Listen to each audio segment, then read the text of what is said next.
From the headquarters of the Guild of Champions, this is the Chris Terrell Podcast. I am your host, Chris Terrell, and welcome to another week of your weight loss quest. How did this last week go for you, champion? What new challenges did you encounter?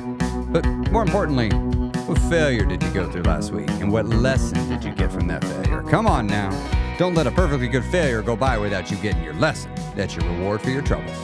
Now, if you're new here, I've lost 125 pounds myself, and I've kept it off for 3 years after an entire adulthood of chronic yo-yo dieting. Up, down again, before I finally got sick and tired of being sick and tired. And I made some permanent, meaningful, and actual changes to my real-life lifestyle, habits, and routines, to my actual environment, where I live, to my community, how I interacted with the people in my life, and most importantly of all, to my own internally held systems of belief. It's all of those things that created me. And therefore, it created the results in my life. And it is all of those 6 things that create your results as well. It is all of those things. I'd like to first take a moment before we get into the episode and invite you to come join my free Facebook group. You can find a link to that in the show notes. Or you can head on over to christerrellcoaching.com and you'll find it there where you can join that group. I'd love to have you come be a part of it. And also, if you are unaware, I have a YouTube channel where I go live every Monday morning at right around 9 a.m. Central Standard Time, and I would love to have you come join that live stream. If you enjoy the podcast, you will probably find some great value out of the live stream as well. I take questions directly from you, the listeners, there. So it's a great opportunity to get some coaching if you're stuck and need some support, and come in and ask your question, and I'll be happy to answer it. So there's a question. Well, let me restate this. You see, you right now, some of you, I don't know who you are, some of you right now, you haven't lost any weight in a while. You're stuck. You might even be gaining. This has happened. Like, this is your past now. What are you going to do about it today? What are you going to do about it now? You see, one of the problems that many of us have is we will let the past keep us as a prisoner. We'll let the past hold us as a prisoner in our present moment. Oh, I did this in the past, therefore I cannot take action today. I slipped up yesterday, therefore it's hopeless. There's nothing I can do today. The reality is you have to be willing to find the courage to allow yourself to honor your past. You must find the courage to allow yourself to forgive yourself and move on. You have to let go of the pain. You have to let go of the disappointment that you have with yourself from the past so that you can move on. Today is a new day. Today is a new day. It doesn't matter what happened yesterday. It's over. It's gone. There's nothing you can do about it. I want to play something for you today. This is something that showed up on my algorithm. You might have even heard it, but I want to play part of it, and then I want to talk to you a little bit about it and how it applies to what you're doing here and what I was doing with my own life, with my own weight loss journey. Now, this is Roger Federer, who is one of the world's best tennis players. He doesn't play anymore, but he was giving a commencement speech. And why don't I just go ahead and hit play and we'll talk about it. Tennis, perfection is impossible. In the 1,526 singles matches I played in my career, I won almost 80% of those matches. Now, I have a question for you. What percentage of points do you think I won in those matches? Only 54%. In other words, even top-ranked tennis players win barely more than half of the points they play. When you lose every second point on average, you learn not to dwell on every shot. All right, I'm going to interject here. Substitute points for pounds, all right? Or for whatever you're doing, right? You're just trying, I've said this many times before, don't try to lose 100 pounds. Try to instead lose 1 pound 100 times and just take this journey a pound at a time. You have to maintain in your mind the big goal at the end. You have to. You have no choice. Otherwise, you'll quit. You have to have the big goal with all the whys around it. But you need to have short-term goals that you're chasing. Take it a pound at a time. And I love his mindset here, and just really keep hanging in on this. Perfection is pointless. Greatness doesn't require perfection. What does it require? He's going to tell you the answer to what greatness requires. It's not perfection.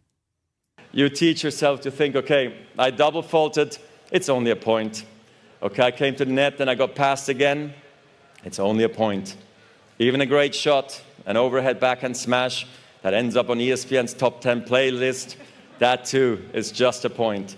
So here's why I'm telling you this. When you're playing a point, it has to be the most important thing in the world, and it is. But when it's behind you, it's behind you. This mind. Okay. When you're trying to lose the next pound, it has to be the most important thing to you. Otherwise, you're not going to do it. It has to be important. It has to be crucially important to lose that next pound. And once you lose it, it's behind you. You let it go. You move on. That is really crucial because it frees you to fully commit to the next point and the next point after that with intensity, clarity, and focus. The truth is, whatever game you play in life, sometimes you're going to lose a point, a match, a season, a job. It's a roller coaster with many ups and downs. And it's natural when you're down to doubt yourself and to feel sorry for yourself. And by the way, your opponents have self-doubt too. Don't ever forget that. But negative energy is wasted energy. Negative energy is wasted energy. So when you wake up that next morning, after you just binged or just lost control or whatever, dwelling on it with all that negative energy, letting yourself stay a prisoner to this past emotionally isn't going to help you. It's a waste of your energy. It's a waste of your life to sit there and just berate yourself in your mind, to hang on so tightly to the pain of the past, even if that past was just 5 minutes ago. Sometimes you have to learn how to let go of that past. You want to become a master. Here, I'm going to rewind that a little overcoming hard moments. That is, to me, a sign of a champion.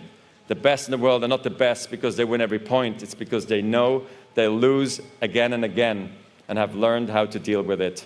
You accept it, cry it out if you need to, and then force a smile. You move on, be relentless, adapt and grow, work harder, work smarter. Remember, work smarter. In tennis. So, gosh, when I heard this, and I just keep coming back to it, I keep playing it again and again, because it just really, really stands out to me how similar this was with weight loss. You have to let go of the past. It really doesn't matter what happened yesterday with your journey. It doesn't matter whether it was good or bad. It doesn't matter. What matters is, what are you going to do now? What are you going to do now, self? That's what you got to ask yourself. You had a great day yesterday. Great. But what are you going to do now? I had a terrible day yesterday. Great. What are you going to do now? I had a meh day yesterday. Great. What are you going to do now? You've got to find the courage to ask yourself to move forward on the days after the bad ones. You must be willing to figure out what it's going to take to let go. So I want to read something to you I wrote earlier this week.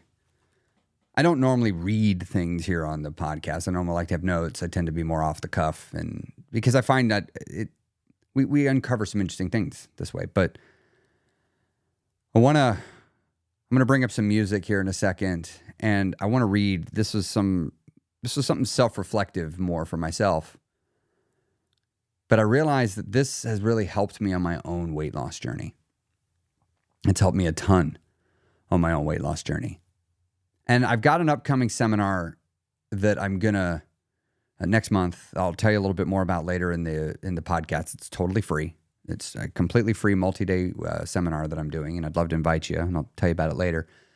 But as I've been preparing for that, one of the modules in it is going to be about the topic of what I'm about to read here. And it's just been bouncing around my brain, and I just had some thoughts I needed to get out. And when I wrote it, I thought, I think I want to share this on the podcast. I want to share this with all of you. And so this is something I wrote earlier this week. Life can be really hard sometimes, can't it? Maybe you felt that life isn't fair and that others seem to have been dealt a better hand. I've felt that way many times in my own life. I used to wish I was born into a different body. If only I didn't have this body, I would say. There were days I wished for a different family, a different job, a different income, a different house, different friends, different clothes, or a different phone, thinking that all these things were going to help somehow. When the pain inside of me grew to a point that I just didn't want it, whenever I found myself in too much pain, I'd look outside myself for comfort to all these things. What could I change outside of me? And for a while it would work. But that relief that I would find never lasted. The pain and the suffering always crept back in.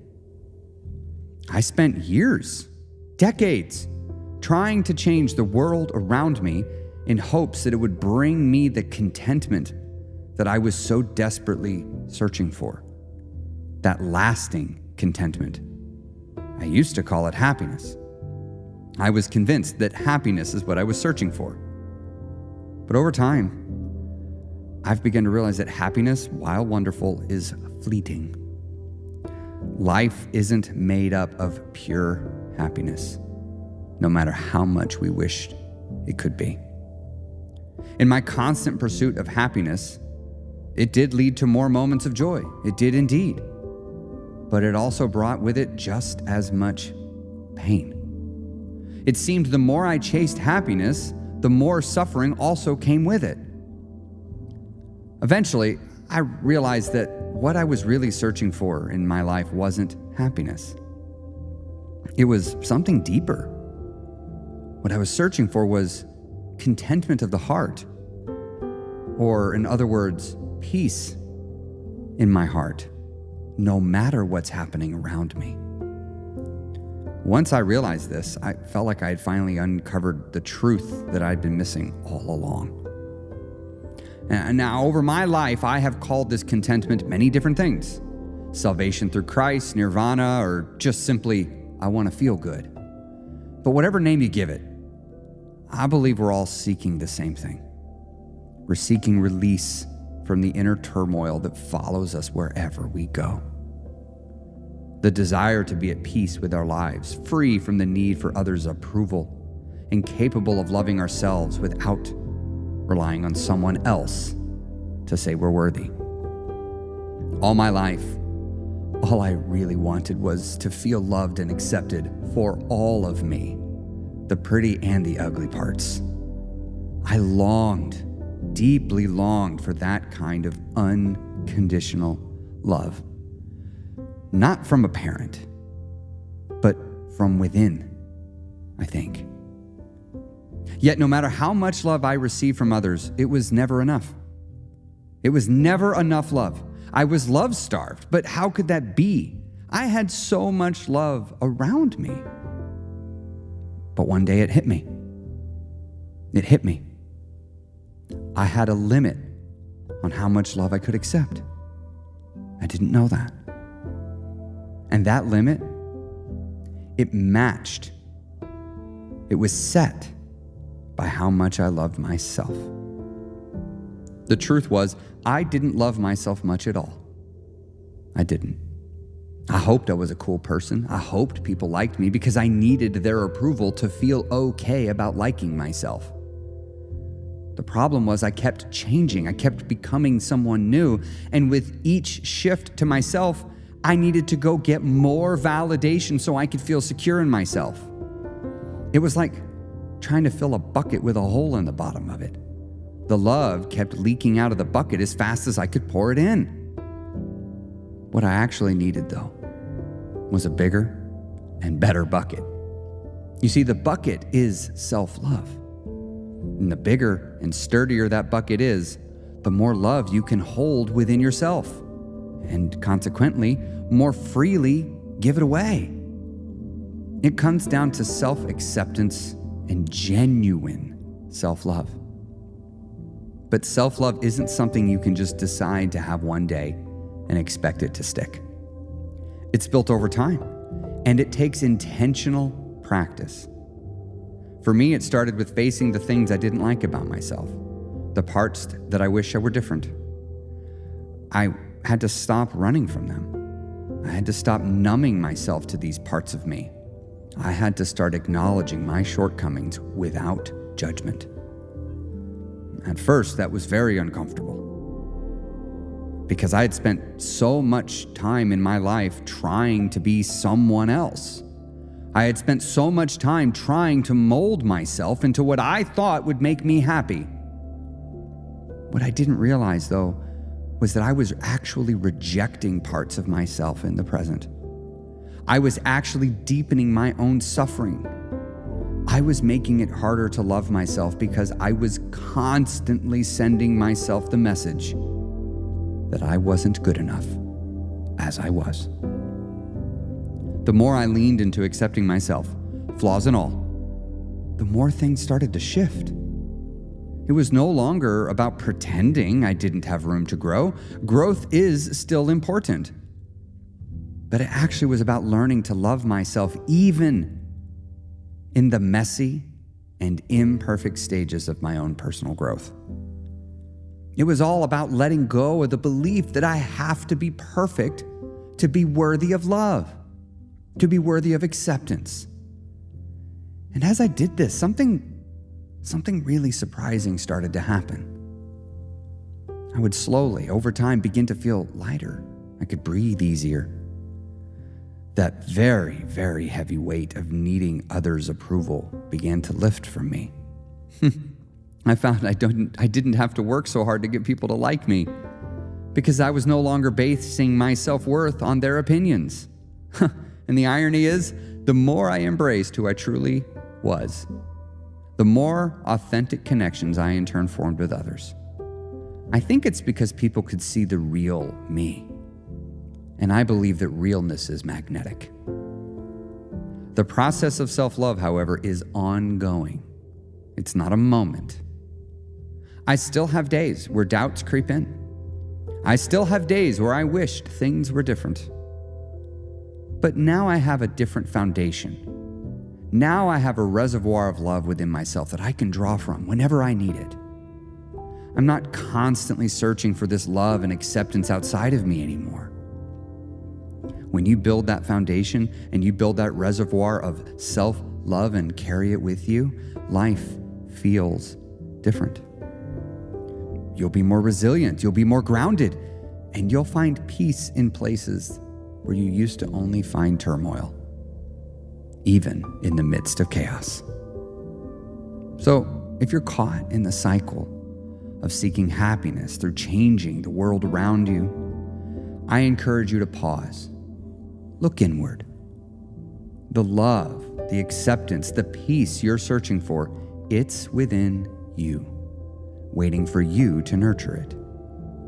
Start off by being kind to yourself. Speak to yourself with the same compassion you'd offer a close friend. Celebrate your small wins. And most importantly, give yourself permission to be imperfect, to be a human.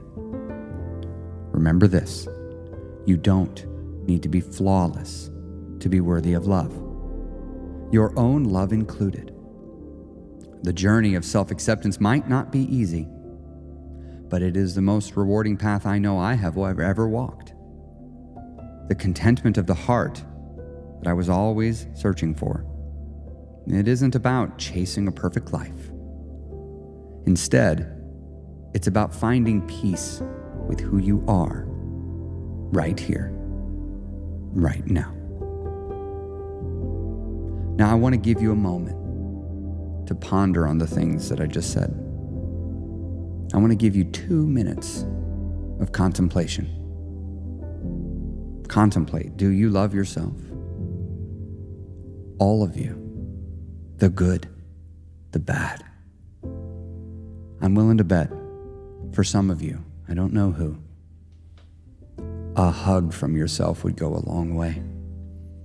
It could be a metaphorical hug in your mind, or it could be you literally wrap your arms around you and say, thank you for being here. So what we're going to do, I'm going to turn up the music volume a little bit, and I'm going to give you 2 minutes. Do you love yourself?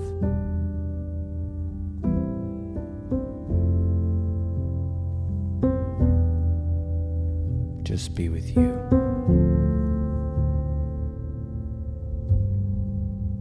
You might notice yourself resisting being here. Just notice it, but stay. Do you love yourself?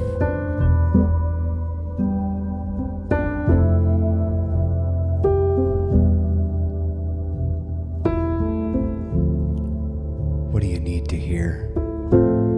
What would help? What could you say that would make you love yourself a little more?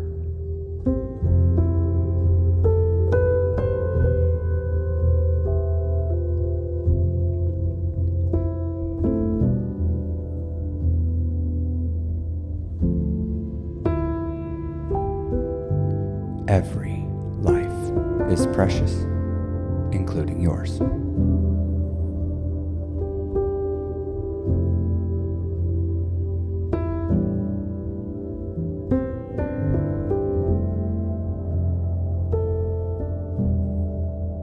Just stay here with you.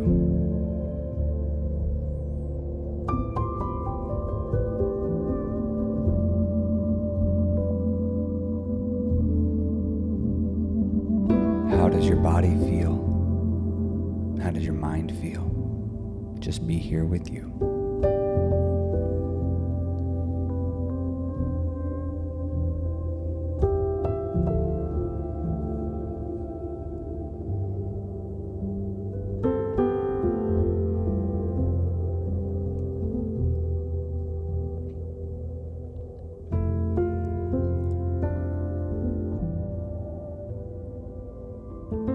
There's a song by an artist named Andy Grammer called Love Myself. I want to encourage you to listen to it. I don't have the rights to play it, so I'm not gonna play it here. But I want to read to you some of the lyrics because I think they're powerful. And so I want to encourage you to, when this episode is over, to actually, instead of moving on to another podcast or something, I'm going to invite you to go pull up your streaming service or go to YouTube and type in the name of the song, which is Love Myself by Andy Grammer. But the lyrics go like this. I want to love myself without needing someone else to say it to me. I want to love myself without needing someone's help to show it to me. Because I can be mean in my mind, beat myself up all the time with awful thoughts, and I can eat myself alive. Now I'm going to try. It's going to be an awkward talk. But I love you. I don't say it enough. I love who you are, who you've become. I don't know why I cannot hear it unless it comes from someone else. But I'm going to find a way to finally feel it when I say it to myself. I want to be someone who's not swayed by opinions, to be me authentically without the apologies. I want to hear my heart. I want my heart to soar without being insecure and point out what's wrong with me. Because sometimes subconsciously, yeah, I can be mean in my mind, beat myself up all the time with awful thoughts, and I can eat myself alive. I'm going to try. It's going to be an awkward talk. But I love you. I don't say it enough. I love who you are, who you've become. I don't know why I cannot hear it unless it comes from someone else. But I'm going to find a way to finally feel it when I say it to myself. I carry these words around with me a lot these days. I feel that I have a pretty decent foundation of self-love, but I can tell you many years into my self-love journey, I'm still having to cultivate this. I'm still regularly having to fall in love with myself because I keep changing. I keep growing. I keep becoming someone different. I'm not the same Chris that I was 5 years ago. And the Chris 5 years ago is not the same one from 5 years before that. I suspect 5 years from now, I'll be different again. And I look forward to this. I don't want to be the same person. I want to continue to grow. I want to continue to change. I want to see the world, see myself, see things in a new way. But that's a hard thing to do when I don't cultivate love for myself as I go. Sometimes I would hold on so tightly to who I am that I'm unwilling to let it go so that I could become the next version of me. Sometimes I'd hold so tightly onto parts of my life that brought me joy and pleasure because I was afraid that nothing would take its place. That if I let this go, I'd be left with nothing. But you see, I've come to realize that I'm never left with nothing because I'm there with me. I realized I was asking the world to do something I was unwilling to do. I wanted to find someone to love me unconditionally, to accept me for who I am. Except I wasn't willing to do that for myself. I wasn't willing to fully love and embrace every part of what makes me me. You see, it was easy to love the parts of me that others would say were desirable. But what about the parts that maybe people don't like? What about the parts I don't like? Somewhere in my life, I had convinced myself that the answer to my happiness was to berate the parts of myself I don't like away, to pick at them. And I think there's nothing wrong with identifying a piece of myself that I don't like for the purposes of changing it. The challenge was I took it too far. I got too mean. And the other challenge was I was asking myself to change things about myself that I couldn't change. It's just what I have. It'd be like me looking in the mirror and asking myself to have different colored eyes. I can't do that. These are my eyes. They're the ones I have. Asking myself to change them, to reject what I have, the unchangeable parts of me, that's not a recipe for self-love. And I've realized that growing, becoming more, doesn't mean that what I'm leaving behind was wrong. It just means I'd like to go a new direction. Think of a kitchen in a house. I would not want a house with a kitchen from the 60s. And yet, if I were in the 60s, I would want a kitchen from the 60s, right? I would want it to look like even the best designed kitchen from the 60s. I wouldn't want it now. I wouldn't like how it looked. I wouldn't like how it's furnished. I wouldn't like how it was designed because the world is different. I'm not the same as the people were then. And I suspect that the kitchen design from today is not what people are going to want 60 years in the future. They're going to want something different. So sure, I imagine there'll be elements that are the same, but I'm willing to bet it will be different in many ways. And in fact, I am very much the same way. I must be willing to look at myself and look at something about me that's not how I want it. And I have to be willing to change it. But if I'm leaving myself stuck, if I'm letting my past hold me a prisoner, holding my future hostage, well, I just might make the grave mistake of trying to stay the same, which is impossible.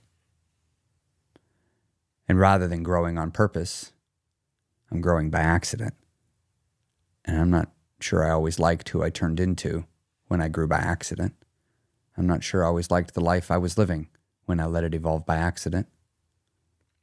Now, I know many of you listening, you may like what I'm saying, but you're like, but I don't think I can do this.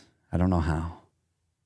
Or maybe you think you can, but you've seen just how difficult it is. You've seen that it's a struggle. It's a challenge.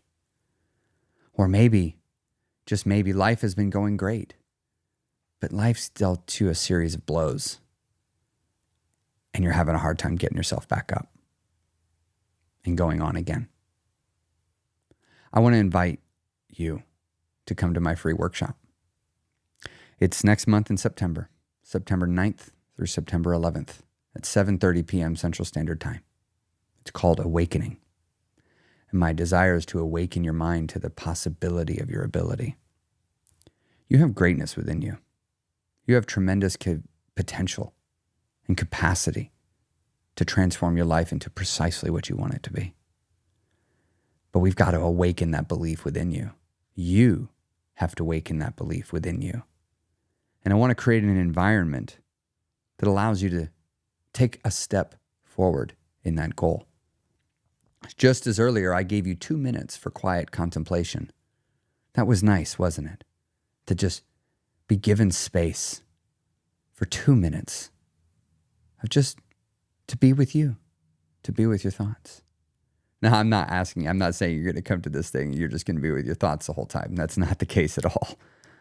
But I am going to say that I'm going to give you space and opportunities to maybe look at yourself to look at your future in ways that maybe you've not considered in some time, if at all. And I'd love to come have you be there. It's totally free. If you've not been to one of my workshops, well, I pull out all the stops. I hold nothing back from you. It's a way I honor my dad. I give it away. And I do my best that if this workshop were our only interaction, that I'll have left you better than I found you. Now, many of you, I know you've been considering joining the guild, and you're coming into the fall season and you're thinking, oh, maybe this is the time. You're welcome to join now, and I'd love to have you come join.